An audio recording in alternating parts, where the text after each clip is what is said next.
Well, Bob, we've talked about the air quality issues, but also some dry weather concerns as well for the fire danger. Right, and that's going to be with us for a long time, too. We'll get some breaks down again with some showers moving in. Hopefully this low pressure area that is expected to develop near Florida somewhere over the upcoming weekend and early next week will bring us some beneficial rains and clean our atmosphere out, too. But when we have this high pressure ridge in control, it creates a haze in the atmosphere, high ozone. If you didn't see the top of the weather segment in the first part of this newscast, you'll see that we are under a air quality advisory now, and that means high ozone concentration. You see a little bit more redness in the sky too. That's a result of some of the pollutants and what happens again, the car exhaust as well as from the power plants in Tampa create the pollution that goes out into the Gulf with that east wind, and then the sun interacts with it, actually causes a chemical reaction, turns it into ozone, then it comes back with a sea breeze. So that's a problem. You can see the red there and kind of haze in the distance there from Dane, from Stump Pass and Venice Beach. Kathleen Brunt getting a nice shot. It was beautiful out there, but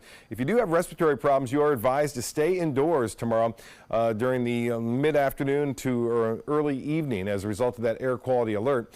We are anticipating dry conditions through Friday. Really, it will stick around as a result of that high pressure ridge I talked to you about. And then changes are in for the weekend. We are going to see increasing clouds, more moisture content, and a little disturbance will bring us a good chance for some scattered showers and a few thunderstorms. Here's a look now at Futurecast. I take you through time on Wednesday.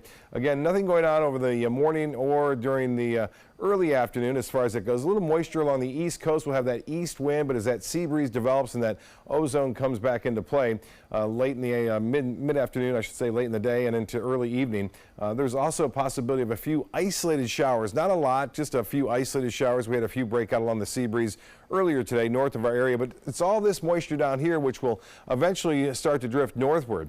And this dry air that's in place now will shift off to the east into the Atlantic, and then high pressure will build east of the state, which will give us more of a southeasterly component to our wind, and that always brings the humidity value up a little bit. I had a few isolated showers down south along that sea breeze front. Nothing going on now. That's just a very sensitive radar right now, but nothing happening as far as rain goes. We could use the rain. 77 degrees right now, clear skies, and the dew point temperature is rather low, so 58% on the humidity. East winds are at 8. And the pressure 29.96 inches. It was hot today, 91 degrees, but it didn't feel that bad because of the low humidity. 84 is our normal high and 93 the record. Well, here is a forecast from Sunday. You can see Sunday is showing some showers around, some clouds around as well. As we move through time, it looks like scattered showers. Even in through Monday, you'll see this area of low pressure kind of hanging around and developing in the Gulf of Mexico, which will give us another shot at some scattered showers at least on into Tuesday as well in the afternoon and evening. Satellite and radar imagery showing this area of low pressure staying to our north, bringing some rain and cooler air back into the upper Mississippi Valley.